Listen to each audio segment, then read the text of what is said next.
Welcome everyone to Creative Conversations, and I'm really honored today to have Shambhu join me. Welcome, Shambhu. Welcome. Thank you so much for having me here. Thanks for beaming in all the way from New York State. As soon as I heard your music, I thought, oh wow, this is my kind of guitar player, and I love everything about what you're doing. Love your tone, love your compositions. How would you describe your music? Well, thanks for having me here, and thanks for all the kind words. Uh, I would say my music is an expression of my heart. Yeah. When I decided to put out uh, these Shambhu albums around 2010, when I did my first album, Sacred Love, it was all about taking kind of the benefits of 29 years of meditation with my guru, Sri Chinmoy, peace, love, calmness, and seeing if I could put that into music as a way of not serving people, but as a way of inspiring people. Because the world is a really tough place these days, very stressful, and I think it's very difficult for people at times to find their calm. So my purpose was to kind of put that in the music. Yeah, well, that's wonderful. I really believe that your music is offering a wonderful thing to the world, and I can really feel that and hear that when I listen to your music. I've really been enjoying your latest album, Acoustic Oasis, especially. Thank you. That's incredibly kind. When I think about committing myself to a song, I'm all about finding the essence of it, because there's sort of not a simplicity to a song, but there's really an essence. The essence could be embodied in the melody. The essence of it could really be embodied in a rhythm and a flow that carries you along, that you can improvise on.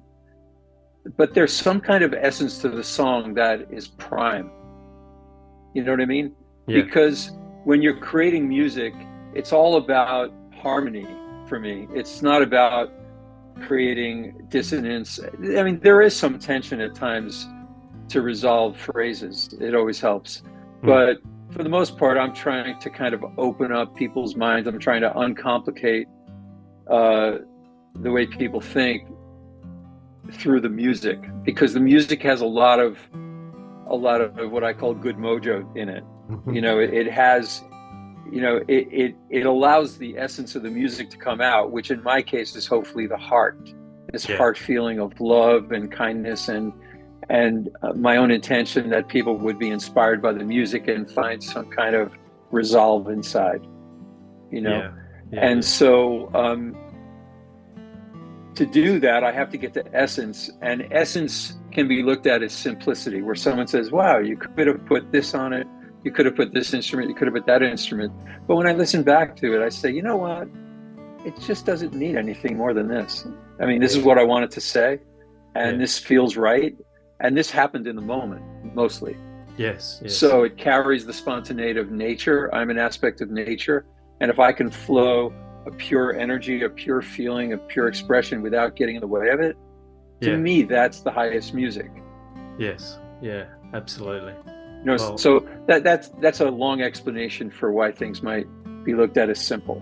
Yeah, you can really feel it listening to your music, and as I said, it is a great gift for people to enjoy. And another thing that really struck me with your music when I first heard it was there seems to be this wonderful tradition of American acoustic guitarists in particular, all sorts of guitar players obviously, but I thought, wow, this has got that beautiful kind of Windham Hill sound to it when I heard your albums. And having said that, I believe you've worked with Will Ackerman quite a bit, and he set up the whole Windham Hill stable of artists a long time ago now, wasn't it? But yes, it really reminded me of that, and guitarists like Michael Hedges and Will himself, Alex DeGrassi. I even hear like Pat Metheny elements in your music, which I really love, especially on your Lilac Skies album, which is fantastic. I must Thank say. you. But I've always really loved that about the American acoustic guitar tradition, and that sound has inspired me heaps, actually, and inspired me to start, what I've done over the years as well. So what was it like working with Will Ackerman? I know you've worked with a lot of amazing people over the years, so feel free to kind of expand on any of that. But in particular, I was really taken, being a fan of Will Ackerman, I was quite taken with the fact that you worked very closely with him. What was that like, and how did that help you develop your sound? Well, great question, and an incredible man. Will Ackerman almost founded New Age music in a way, through his own acoustic guitar playing and his cousin Alex DeGrassi, and then this whole stable of brilliant artists that he elevated through Windham Hill. I mean, Windham Hill became a sound. It became sort of a place you can go for this beautiful, calming music that was different than dance music, pop music, kind of music to entertain. This was kind of music to touch your hearts. So when I was considering doing my first album, someone named Jeff Oster introduced me to Will Ackerman, and we met. And after a lunch and talking, he decided to work with me, and he thought he could help elevate my music. I consider Will my guru number two. Sri Chinmoy was my meditation guru, but Will Ackerman really is a maestro of this inner music. I mean, his own music is literally nature itself flowing through the guitar. Yes. There's very little thought. It's pure flow. And it kind of epitomizes the label, and kind of aspirationally, it epitomizes this kind of musical target that a lot of artists aim at, including myself. This perfection in sound, this rich guitar sound, and natural instruments in most cases, natural drums and other wood and instruments and wind instruments and things like that. He's all about natural sounds, and then miking everything impeccably well.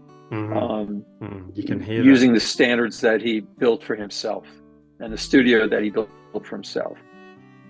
Yeah. So yeah. I put him on a pedestal. Yeah. I think he's unmatched. Yeah. And I think he should have won the Grammy a year ago. Yeah. For his Positano songs. Beautiful album. Yeah, yeah.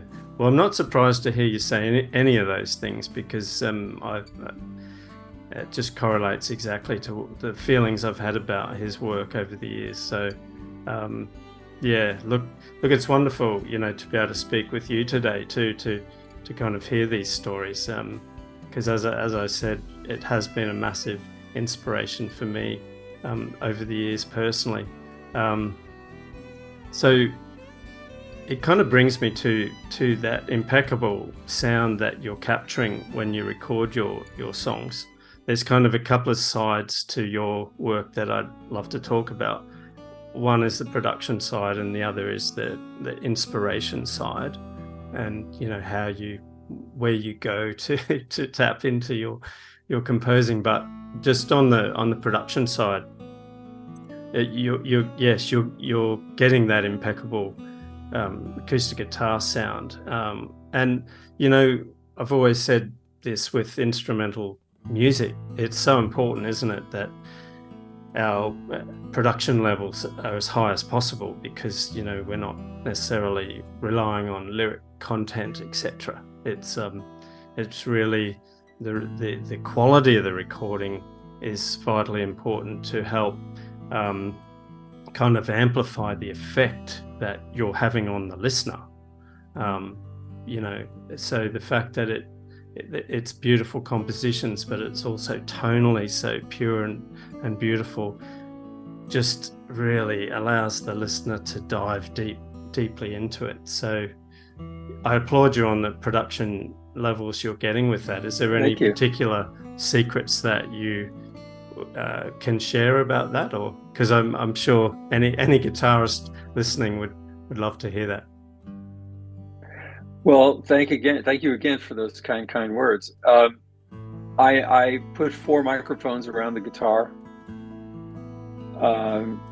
which is basically a practice that Will did. Yeah. And when I was setting up my studio, I got some help from Todd Boston, and he suggested a microphone setup and certain qualities of microphones to use. And so I get a great guitar sound. Now, what is the guitar I'm using? Yes. I'm playing a Taylor guitar. It's an extraordinarily amazing instrument with beautiful overtones, and it has a very nice tonality to it. And that's a big part of it too, when I play and when I record, because I'm feeling I'm going into an intuitive place and just exploring tones on the guitar. And when I hear a tone, it inspires me to go places. It's sort of like turning the corner if you're running up a mountain, you know, and you take this way versus that way. There's something on that road. I'm basically describing in music what's on these roads. Yeah, beautiful. That I go on. I close my eyes, I start playing, I'm listening to the music. Now I have perfect pitch. I went to a musical conservatory. I don't consider myself a great composer, but I can put music together, you know, in my own way, for good or for bad, whatever that is. And so, you know, I've had a lot of practice improvising jazz and playing, you know, hundreds and hundreds of parties and recording sessions and things like that. So, you know, I faced a lot of musical challenges.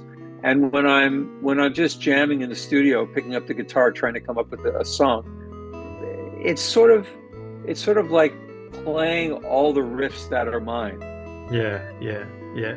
You know, like if I had a riff that really felt good, for example, the song Soothe on my 3rd album, it's just basically C, G with the B in the bass, A minor, G. And it goes back and forth. That's the whole song. It's 4 chords. But it's the flow of the song. Now, that was something that I would play a lot to calm myself down, because I was holding down a day job at the time, which was making me insane. I was in the tech business doing public relations, trying to launch a technology accelerator in Hong Kong. Wow. While living in San Diego, but working in San Francisco. So in the middle of that, I recorded my 3rd album, and that song and others, I used to just put myself into calm again after a long day. So that's where it starts. Is I think with any musician, you have to start with, what do you naturally play? Yeah. It's not like you're trying to create something, but if you close your eyes, if you just jam, if you sat in a room for hours and hours and hours every day, what would come out of you? Yeah. It's either going to be things you hear on the radio or hear on Spotify, or it's going to be something that you hear inside. Yeah. Now, how do you get to the point of hearing inside? Yes. That's where meditation helps. Right. So that's a big part of meditation, your life. That was a big part of my life. You know, 29 years meditating with Sri Chinmoy.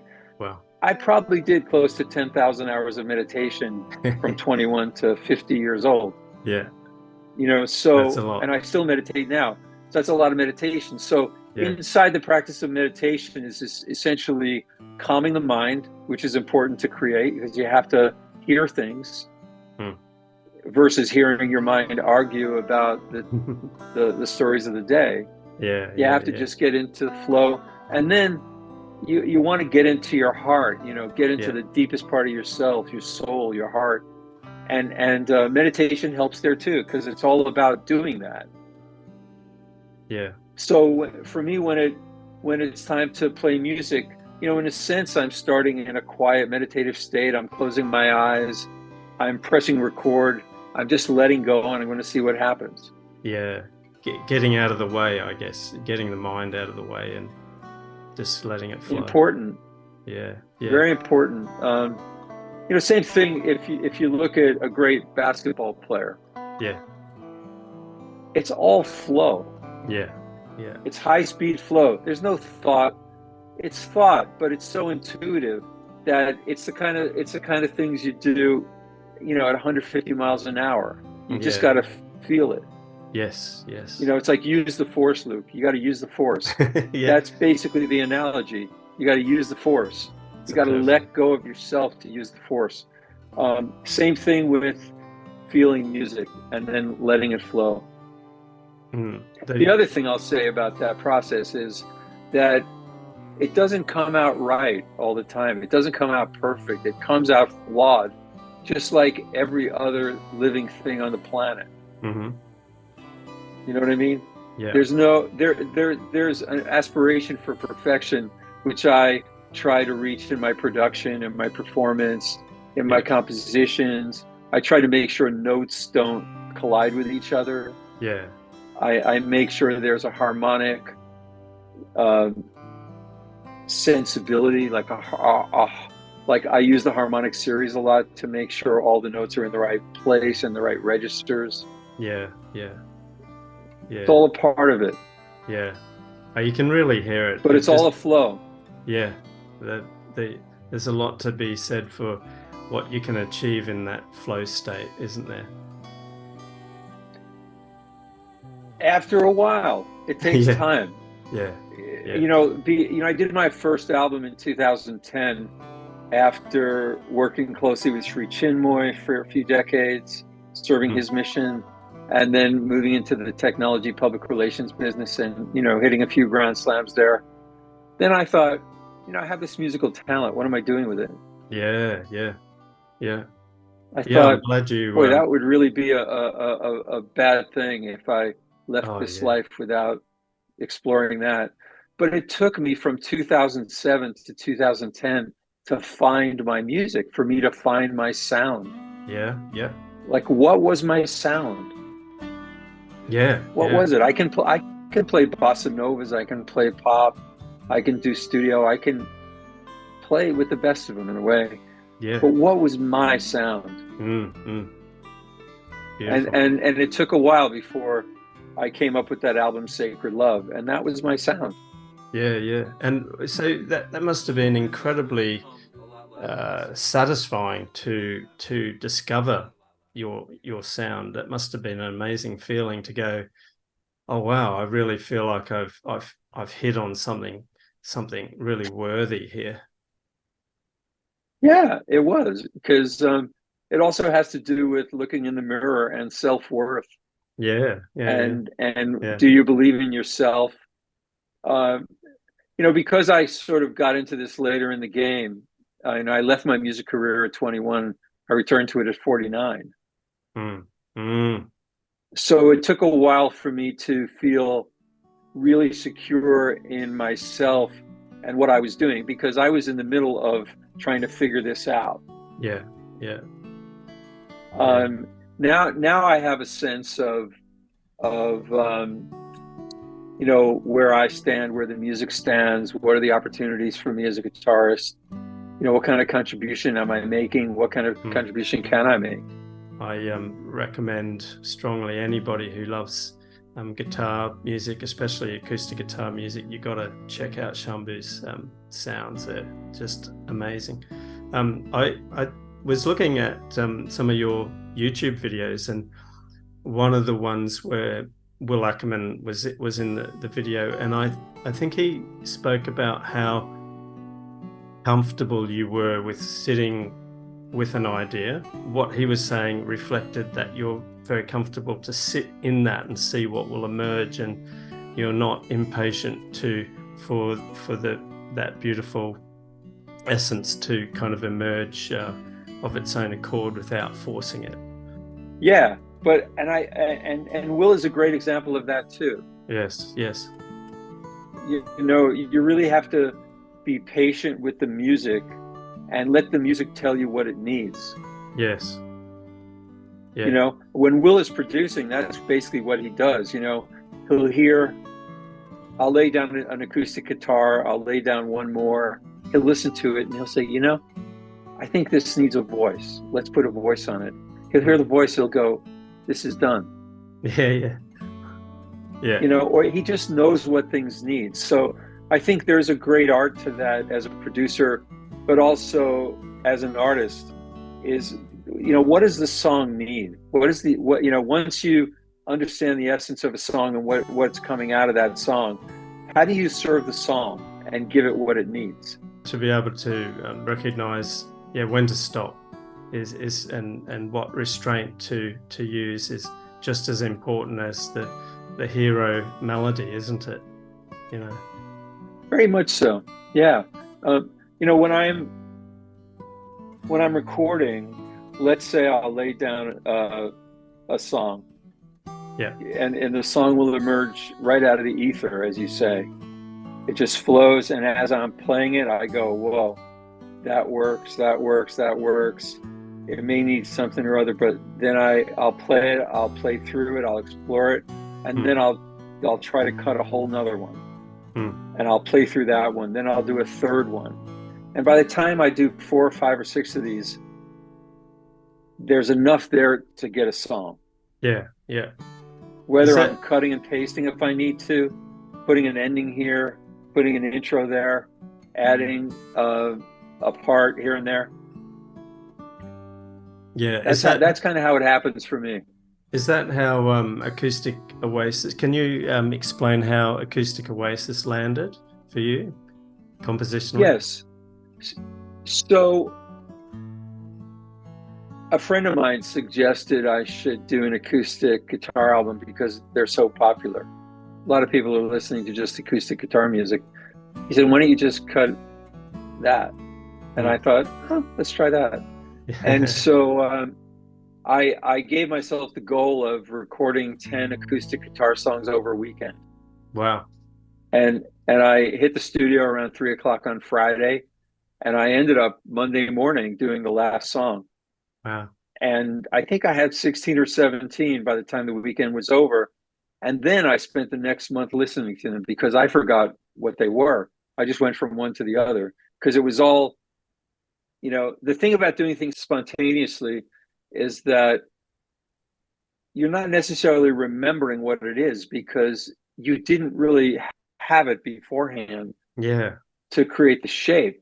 And you don't know really what the shape is at the end of it if you don't go back and review it. So in this case, I really didn't touch anything I recorded until the next month. Right. And I started going through it. That must have been nice. And I took the top 10 songs. And some of them I went, wow, this works. The first take. Yeah. Woo. That is so fresh. That is so beautiful. But I need that ending that I did in the third take. So I'm going to clip that on. Yeah. So that album has a little bit of those kind of fixes, but what it doesn't have is an overdubbing frenzy. Yeah. So if a melody came out the way it came out, I said to myself, I may not love that, but it flowed spontaneously. Yeah. And I do believe there's a power to that. Definitely. Yeah, I love that.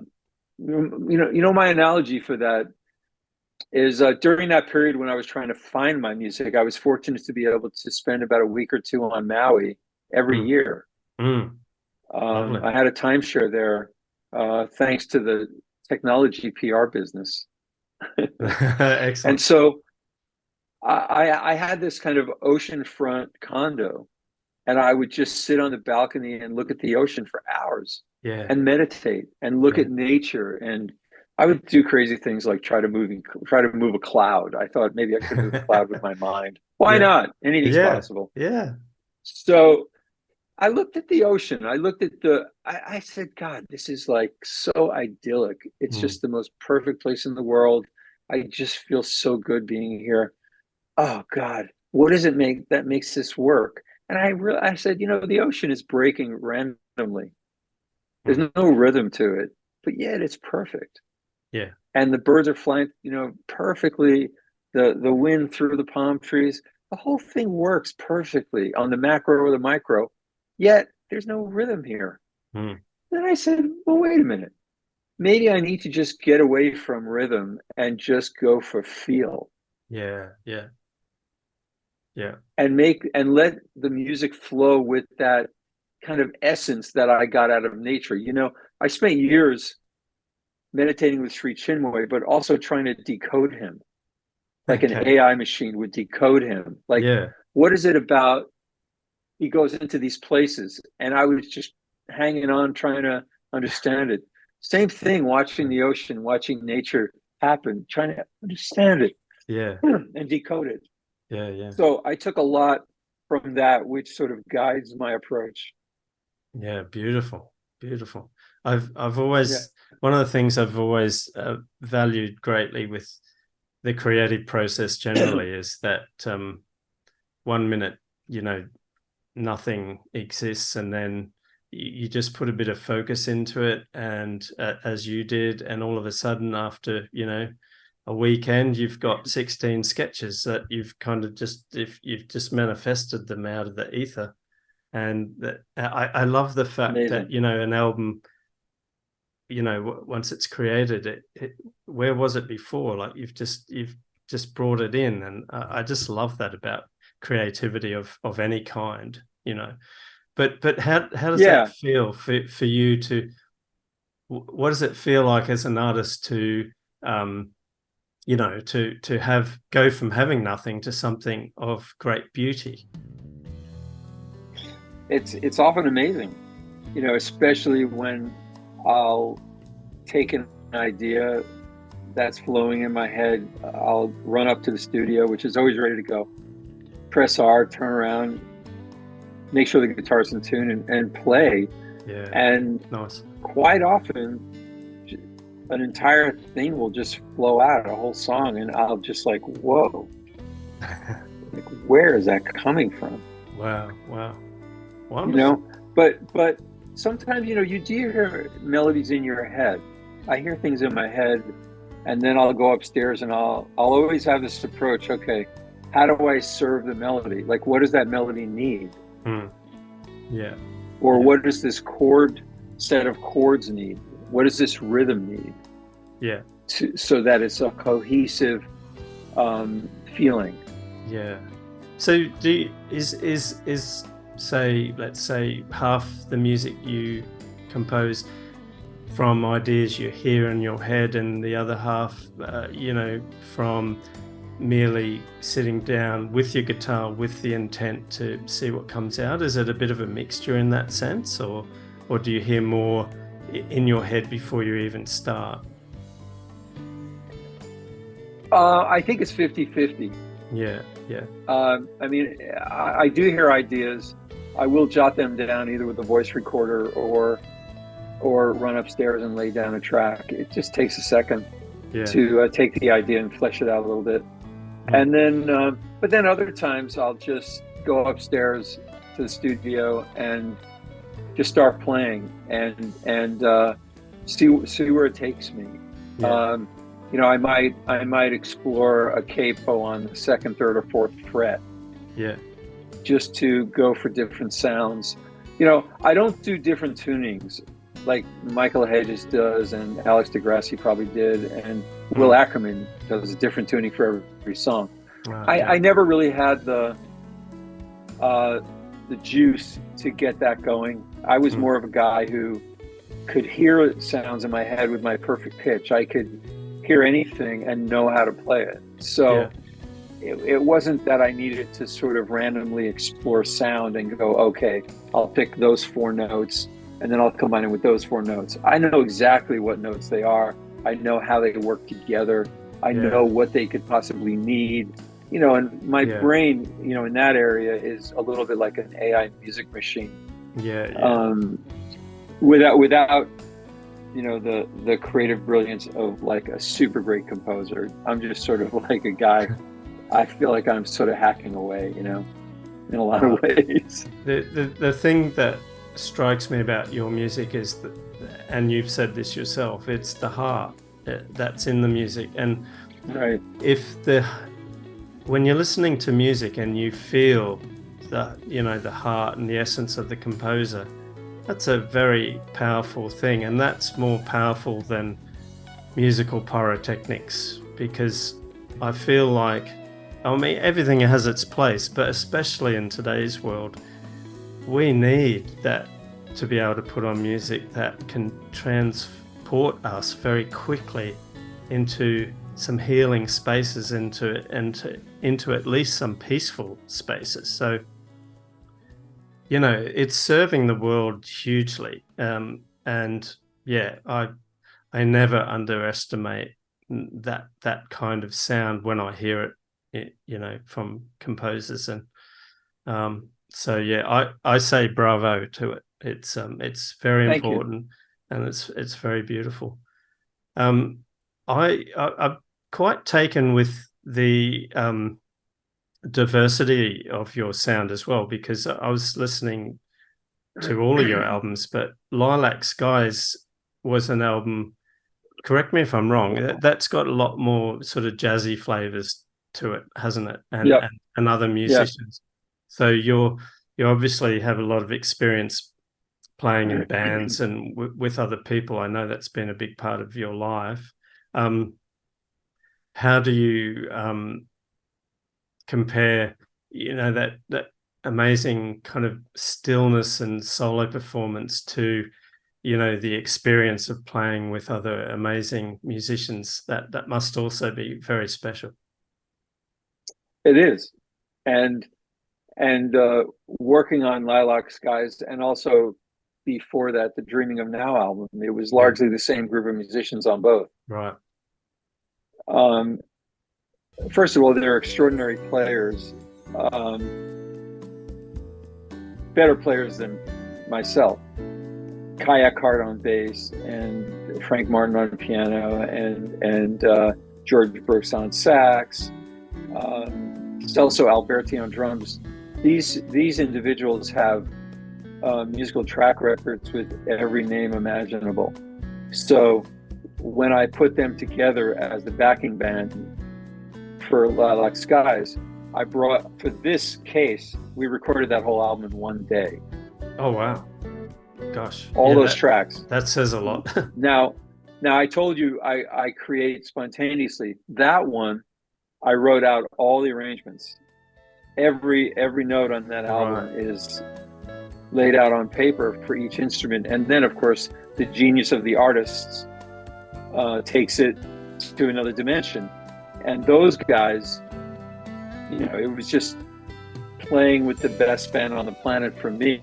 Yeah. We went from song to song to song, and I think they were amazed at how effortlessly that music rolled out. And there are so many magical moments in the performances. So I give those artists so much credit. Now, for me, that was kind of like going to Disney World. Yeah, I can imagine. Because I'm a guitar player, and for this moment of recording that album, I got a chance to take 10 songs or so and put them in the hands of brilliant people. And what came out of it was something that I'm incredibly proud of, and I think they are too. There's some wonderful moments on Lilac Skies. That sounds fantastic. I love it. I'm a massive jazz blues fan, as well as my acoustic guitar work. And so, yeah, I was straight into it. And I thought, whoa, what amazing players. I admire your ability to have a foot in both styles, you know, the Acoustic Oasis, beautiful, simple approach, and then the ensemble approach. That's wonderful that you can straddle, you know, both of those approaches. I know you've had people like Tony Levin play bass on your albums and things, and you've worked, as I said, with and met and played with a lot of incredible musicians, you know, some of the best there is. Do you kind of witness a common quality in the best of the best? Yeah, I think there is. And it's something I look for. It's what I call an intuitive sensibility, and that they can play with their minds and read the music, but they can let go and find the flow with the other players. So even though we're in a studio doing a studio date, laying down these songs, often without melody, sometimes the melody came later. Right. They had the incredible skill and sensibility to be able to interpret the song in real time listen to each other, interact beautifully, improvise together in the middle of a recording, and have the whole thing start and finish perfectly. Amazing mastery, isn't it? That level of mastery. Oh my Lord. I mean, I was doing my part in the recording, playing guitar and leading it. But as I was hearing these recordings roll out, I'm going, oh, God. I mean, I'm really also hearing these songs for the first time being played. Yeah, right. You have to understand that. Yeah. These songs were never played before. Mind-blowing, I'm sure. Mind-blowing. Wow.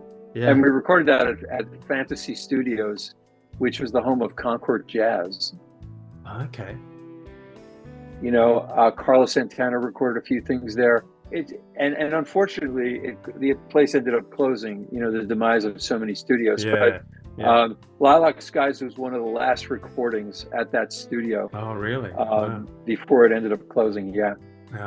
And I did 2 albums there, and a great honor on Fantasy Studios. I know you've been a musician all your life. What age was it you started? Could you give us a bit of a background on how your musical life began? Yes. So at 5 years old, I started taking piano lessons because my parents had seen me banging my hands on the car dashboard in rhythm.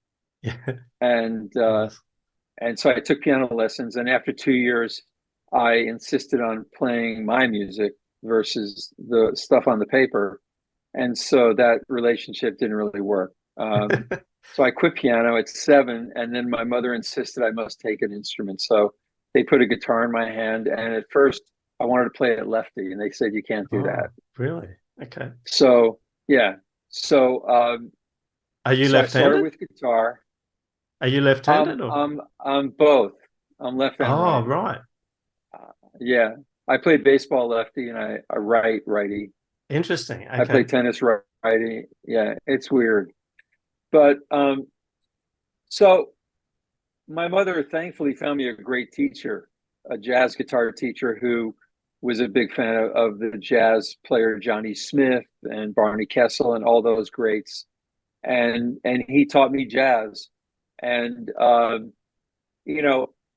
at 10 and a half, my parents bought me a Gretsch double anniversary, and I joined a band called the Rockin' Angels with 3 other young boys. Excellent. And we were on television at 10 years old in New York City. Wow. And then my mother wanted to put me in a band with my older brother on bass. And so we found a drummer and a piano player, and then we started a band, and I ended up leading the band because I had perfect pitch, and lo and behold, I could hear a song on the radio and write it down. Oh, wow. And so back then, there was a lot of music, a lot of gigs for live music bands. And I ended up, and my band ended up playing for some of the busiest orchestras on Long Island in the New York City metro area. Fantastic. So, by the time I was 17, I was in the union, I was making money, I was teaching guitar. Everybody thought I'd be a big star in some way, shape, and form. And then I went to the Manhattan School of Music as my college. And around that time, I was saying to myself, okay, everybody said you're going to be a big star. Now what? Now what?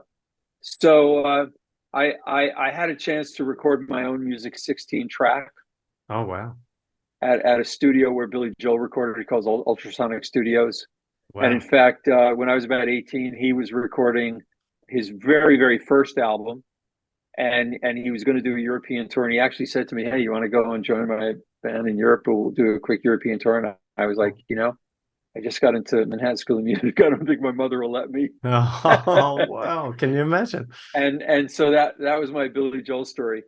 And then somewhere a year or so later, I was jamming with great musicians locally. I have a little bit of a reputation as a guitar player. And I was introduced to someone named Narada Michael Walden. Narada had just joined the Sri Chinmoy meditation group. Okay. He was a huge fan of John McLaughlin. In fact, he wanted to play music with John McLaughlin. So I ended up joining the Sri Chinmoy group about a year later, Wow. around the age 21.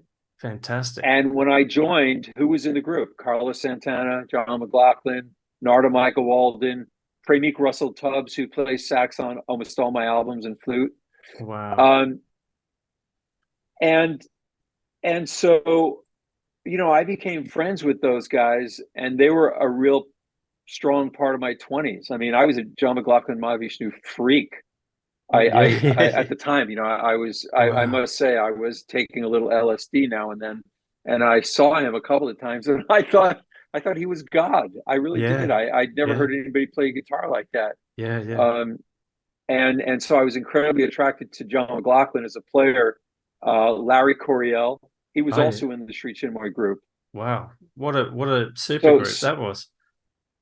It unbelievable. must have been quite So surreal. so Surreal. oh, it was just it was like being lost and then feeling like you're found Mm-hmm. in a way. Now I also connected with the meditation. It really touched me, and and it touched all those guys. Mm. We all got into it. Um, and so from there, Sri Chinmoy thought, you don't really need to do this music. Oh, wow. So I kind of let it go, Wow. Wow. and I decided to kind of serve his peace mission and help him out. And I came up with all kinds of great ideas for him, and things I could execute. One Mm. of them was called the Global Peace Run. And Okay. it's, if you go to peacerun.org, you'll see a 155 nation relay run for world peace taking Oh, place wow. all over the world forever. Wow. There's Forever. always something going on. Wow. So I started that and ran it for 15 years. And it lives today. It's over Oh, 30 years wow. old. How amazing Yeah, is it's that? touched about 10 million people. Gosh, that must be very satisfying to know you've set that up. It's a beautiful thing. Yeah. Yeah. I think if there's karma, then that one's going to deliver some good karma because it was selfless. I never really took a salary.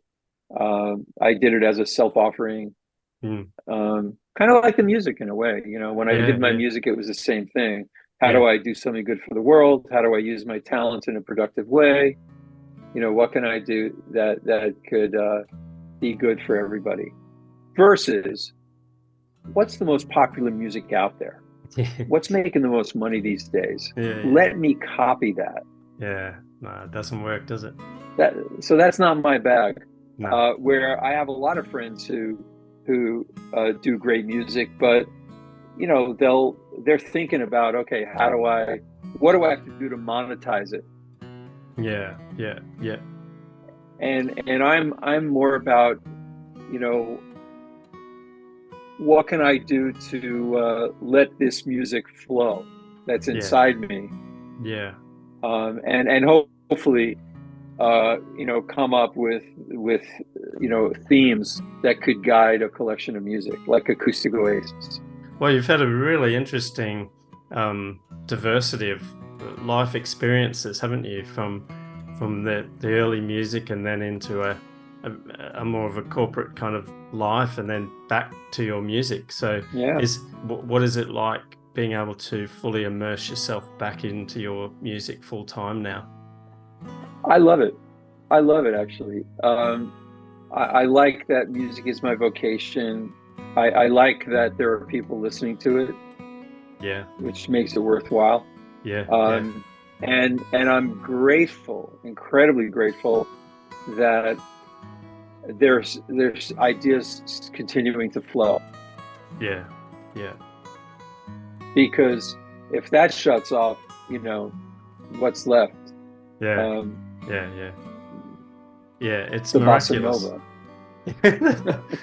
Yeah, there's always a bossa nova you can fall back on, but it's a beautiful thing when music just flows from wherever it flows, isn't it? It's such a Yeah, privilege to be able to do it. it is actually. It's a privilege to be part of the process of birthing music, because I don't feel that I own it. I mean, I own it in terms of the publishing and the of a composer. Yeah. I own it, Yeah. but I don't feel like I own the music. I feel like, wow, this great song just flowed out today, as if I went into this place and looked around and almost like picked it off the tree. Yeah, yeah, yeah. And helped to materialize it. And then as it came down, either as a seed idea or a complete finished idea, then I always go back to, what does the song need? Because does it need more guitar? Does it need less guitar?